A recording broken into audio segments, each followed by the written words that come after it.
Hello everyone, स्वागत छ तपाईँहरूको टपल फोर्समा। आजको यस भिडियोमा हामी एनर्जी च्याप्टर पढ्नेछौँ। क्लास 9 को युनिट 9 एनर्जी। र यसभन्दा पहिला हामीले दुईवटा अझै च्याप्टर पढेका थियौँ, फोर्स एन्ड मोसन अनि सिम्पल मसिन। त्यसमा तपाईँहरूले धेरै राम्रो रेस्पोन्स गराउनुभयो, त्यसको लागि धेरै धेरै धन्यवाद। आजको यस भिडियोमा हामी एनर्जी च्याप्टर पढ्नेछौँ। ल सुरु गरौँ ढिलो नगरी। एनर्जी भनेको के? हामीले च्याप्टर त पढ्दैछौँ एनर्जी, त एनर्जी वर्डको अर्थ के हुन्छ यहाँ बुझौँ।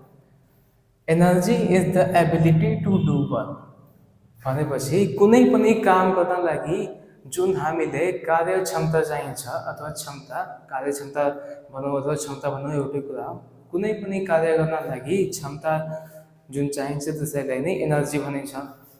अब यहाँ हेरौँ, यहाँ लेखिदियो energy is the ability to do work. कुनै पनि कार्य गर्न लागि जुन क्षमता चाहिन्छ त्यसैलाई एनर्जी भनिन्छ। अब अर्को कुरा, हामीले यो च्याप्टरमा एउटा लको बारेमा पनि पढ्नेछौँ, त्यो हो law of conservation of energy. यो भनेको हाम्रो एल्बर्ट आइन्स्टाइनले दिनुभएको थियो। एल्बर्ट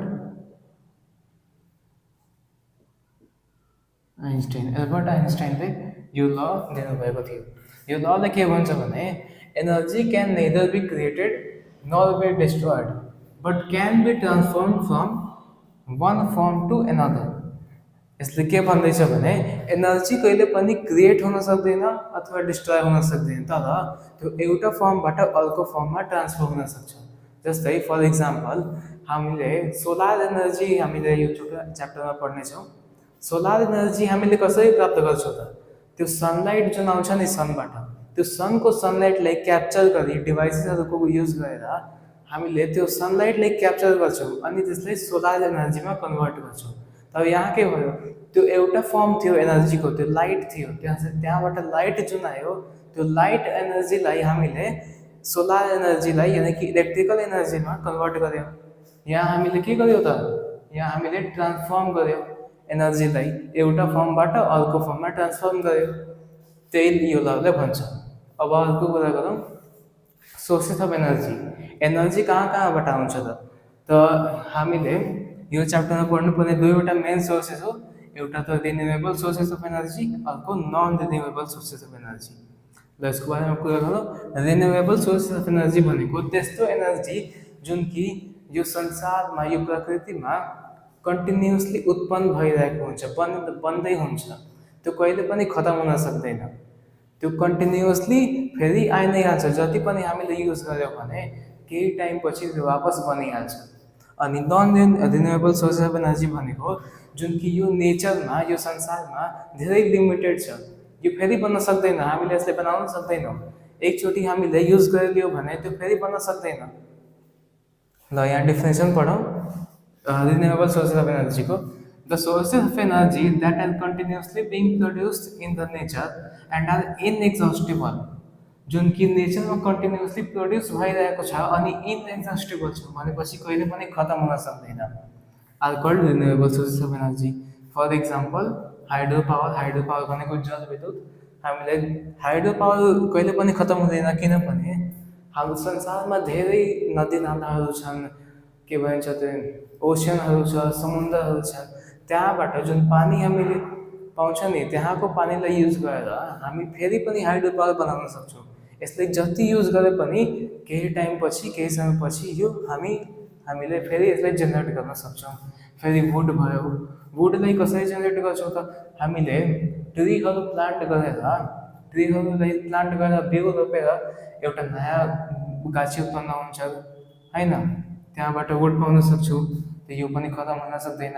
अर्को चारकोल भयो। चारकोल भनेको काठलाई जलाएर बनाउने त्यो कोइला भन्छौँ, कोल, त्यसैलाई चारकोल भनिन्छ होइन। त्यसपछि सोलर एनर्जी भयो। सोलर एनर्जी त अब त सन त धेरै लामो समयसम्म छ नि, हामीलाई थाहा छैन नि कि सनको मतलब के भन्छ डेथ कहिले हुन्छ, सन स्टारको डेथ कहिले हुन्छ।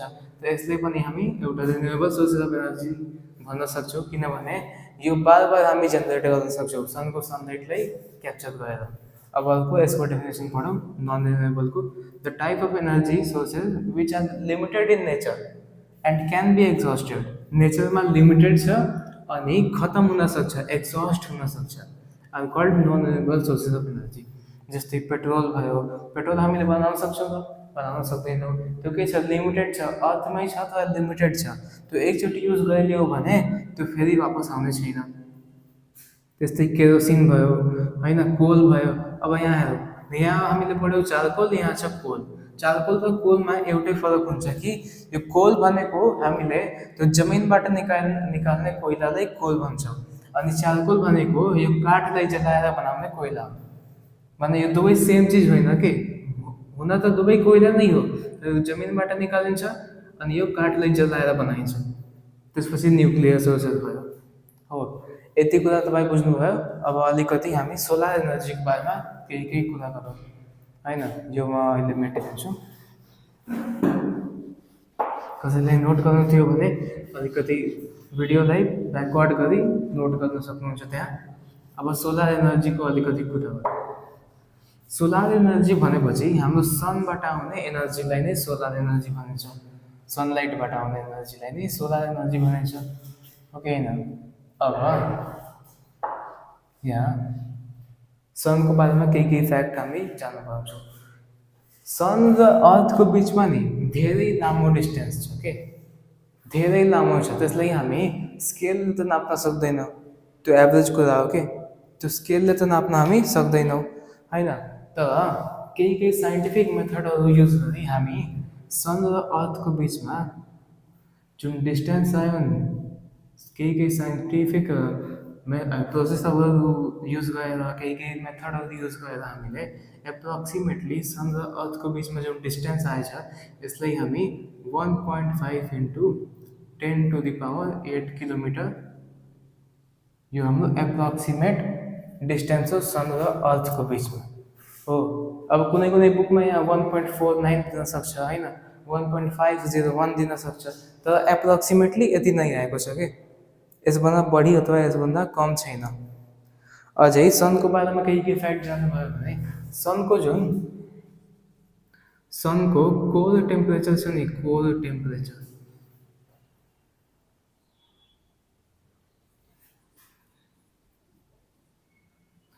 कोर टेम्परेचर भनेपछि एकदम भित्रको पार्टलाई कोर भनिन्छ। यो हाम्रो कुनै पनि प्लानेट भयो अथवा स्टार भयो, यसको जुन, अब यसमा धेरै लेयरहरू हुन्छन् कि, 4वटा 5वटा 10वटा लेयर हुन्छ। यसको सबैभन्दा भित्रको पार्टलाई नि कोर भन्छ, अनि सबैभन्दा बाहिरको पार्टलाई यो सर्फेस भन्छ, सर्फेस हो। अब सनको जुन कोर टेम्परेचर छ नि, जो हाम्रो 15 मिलियन सेल्सियस छ।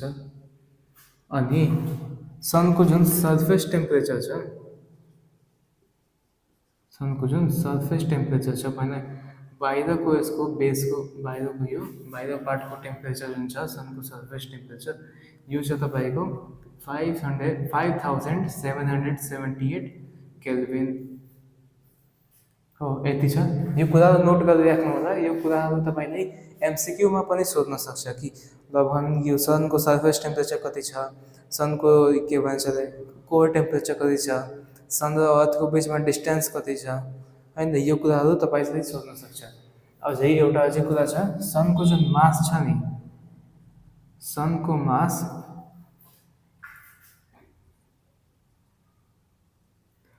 मास हामी केजीमा मेजर गऱ्यौँ भने यो आउँछ 2 ×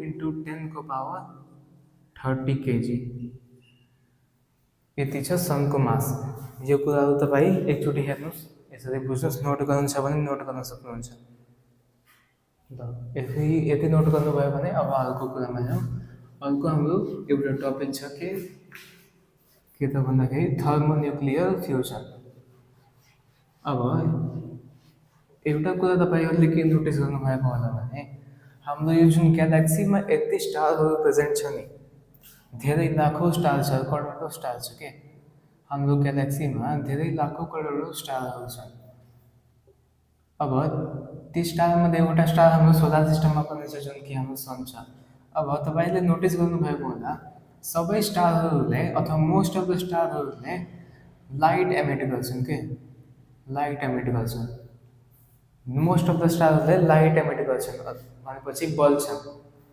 लाइट हाम्रो यसरी एमिट गर्छ। मानव सनको इक्जाम्पल हो भने सनले के गर्छ, सनलाइट यसरी दिन्छ, लाइट एमिट गर्छ कि। अब सन तपाईँ कहिले सोच्नुभएछ कि हामीले त पढ्न त पढ्यौँ कि सनले लाइट एमिट गर्छ, त सनको निर यो एनर्जी कहाँबाट आउँछ त लाइट एमिट गर्ने। अब यस्तो त छैन यसको सनको निर अनलिमिटेड एनर्जी छ। हामीले भर्खरै पढ्यौँ energy can never be created nor be destroyed.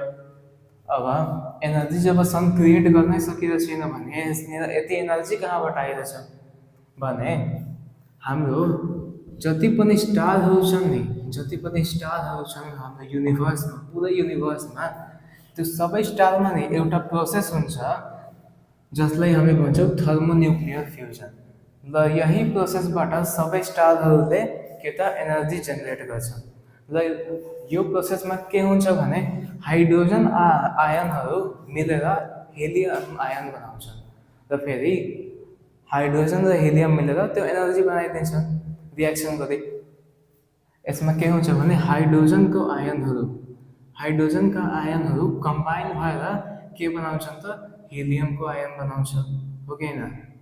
अब यही प्रोसेसलाई हाइड्रोजनको आयनलाई कम्बाइन गरेर हिलियमको एटम बनाउने प्रोसेसलाई नै थर्मोन्युक्लियर फ्युजन भन्छ। ल यसलाई म माथि डेफिनेसन लेखिदिन्छु, त्यसपछि तपाईँले अझै कुरा यसको भन्छु। यो मेटम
ल अब यहाँ मैले लेखेँ the process of forming helium atoms by the combination of hydrogen atoms in stars like sun. यहाँ स्टार्स लाइक सन लेखौँ या स्टार्स नै लेखौँ त इज कल्ड थर्मोन्युक्लियर फ्युजन। थर्मोन्युक्लियर फ्युजनमा के हुन्छ भने हाइड्रोजन एटमहरू धेरै प्रेसरमा, धेरै टेम्परेचरमा, जब धेरै प्रेसर र धेरै टेम्परेचर अकर हुन्छ र त्यही के भन्छ अरे कन्डिसनमा तिनीहरू कम्बाइन हुन्छ र हिलियम एटम बन्छ।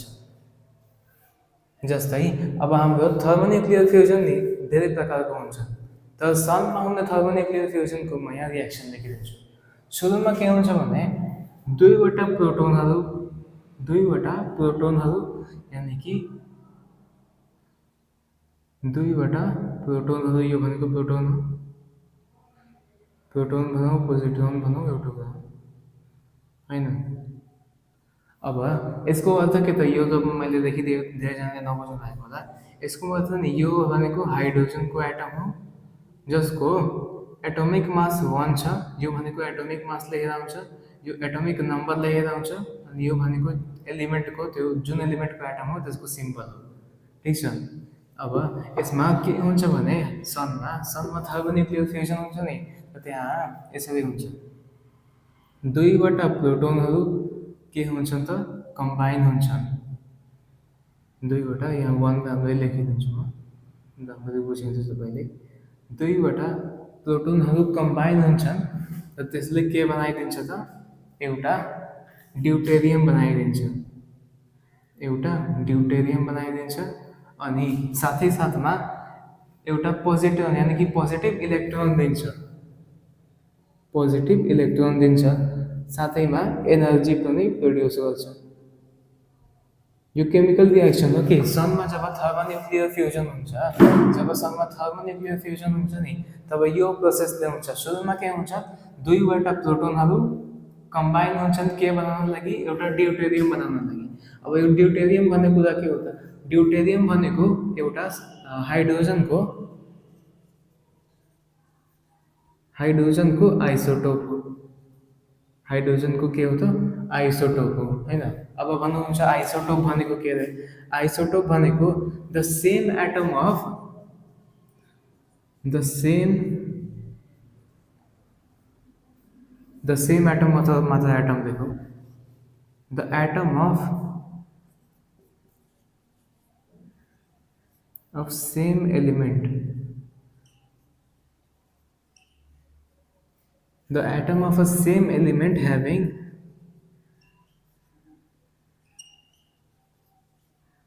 same atomic number same हुन्छ तर but different atomic mass।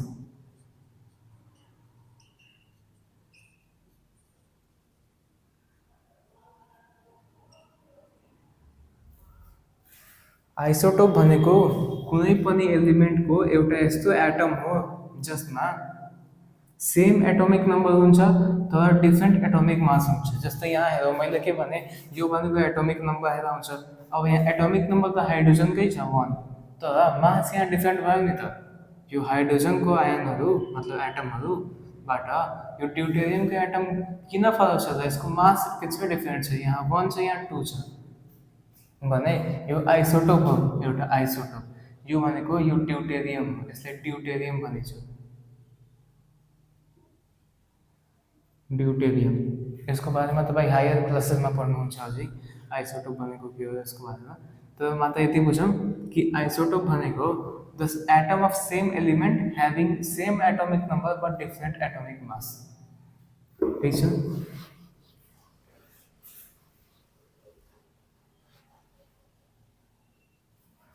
अब यहाँ हेरौँ, हामीले के पढ्यौँ, दुईवटा हाइड्रोजन एटम कम्बाइन भएर एउटा ड्युटेरियम एटम बनाउँछ, अझै साथैमा एउटा पोजिटिभ इलेक्ट्रोन दिन्छ अनि एनर्जी प्रड्युस गर्छ।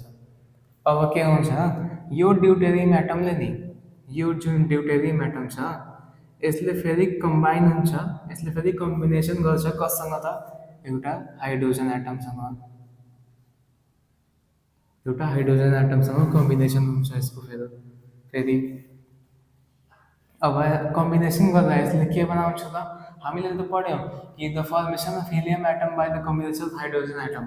अब हाइड्रोजन हाइड्रोजन मिलेर अब यसले हिलियम बनाइदिन्छ, यही प्रोसेसमा एउटा हिलियम हुन्छ।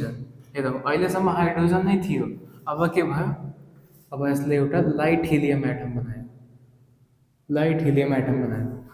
लाइट हिलियम यसको एटोमिक नम्बर 2 हो हिलियमकै, तर एटोमिक मास चाहिँ फरक छ। अब हिलियम त हामीले पढेछौँ, हिलियमको एटोमिक मास कति हुन्छ त 4 हुन्छ, अनि एटोमिक नम्बर कति हुन्छ 2 हुन्छ। यहाँ हेरौँ त, यो यहाँ 2 त छ तर एटोमिक मास फरक भयो नि, भने यो पनि आइसोटोप हो। यो अहिले हिलियम एटम होइन, यो हिलियम एटमको आइसोटोप हो, जसलाई लाइट हिलियम भन्छौँ हामी। यसलाई के भन्छौँ त, लाइट हिलियम। यो भनेको लाइट हिलियम हो, यो भनेको लाइट हिलियम हो।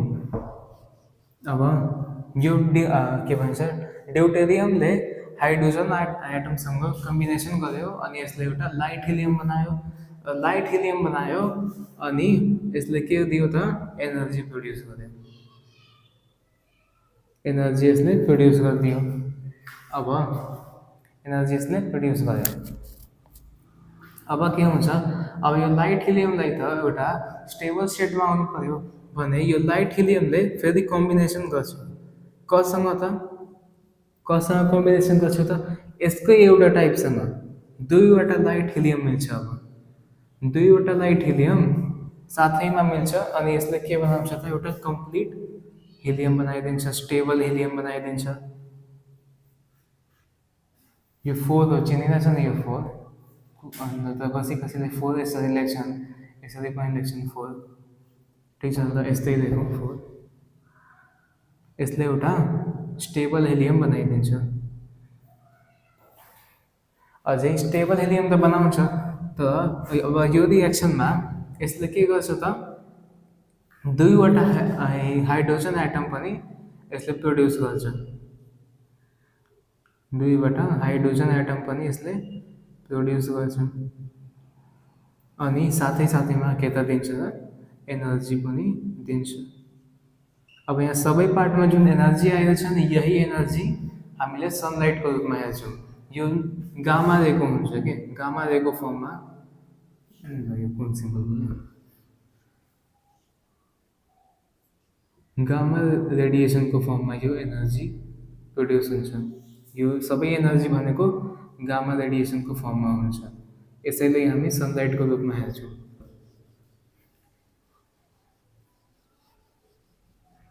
र अब यति त बुझ्नुभयो, यो भनेको के हो त, थर्मोन्युक्लियर फ्युजनको स्टेपहरू हुन्।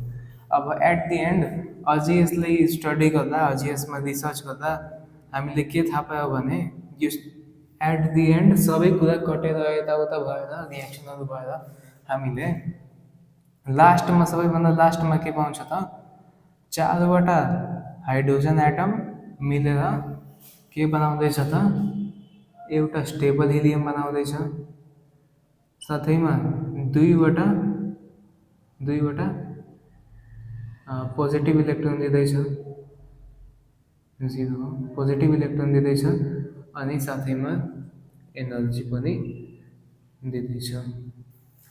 यो एट दि एन्ड हामीले यो कुरा थाहा पायौँ हो, यो कुरा हामीले थाहा पायौँ।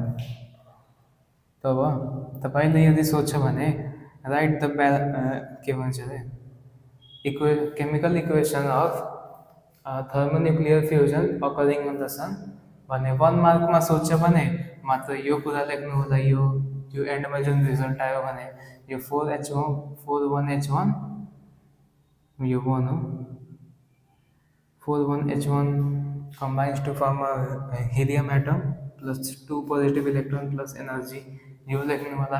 तर अब 2 मार्कमा आयो भने, 2 मार्क वाला क्वेसनमा, 4 मार्क वाला क्वेसनमा आयो भने कि write the steps of thermonuclear fusion occurring on the sun भने यो सबै कुरा, यो माथिदेखि तलसम्म यो पुरै स्टेपहरू पनि हेराउनु होला ल। अब अनि एउटा कुरा के यहाँ मिसिङ थियो भने, अब यो थर्मोन्युक्लियर फ्युजन नै हुन लागि केही कन्डिसनहरू चाहिन्छ। यहाँ डेफिनेसनमै याद गरौँ,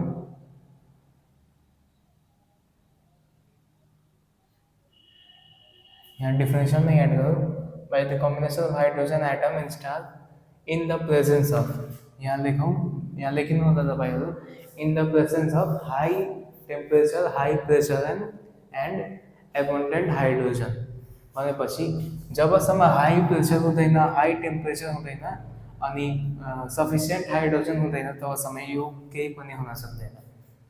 ठिक छ, यहाँ यसको लागि के चाहिन्छ भने हाई टेम्परेचर पनि चाहियो, हाई टेम्परेचर पनि चाहियो, अनि हाई प्रेसर पनि चाहियो,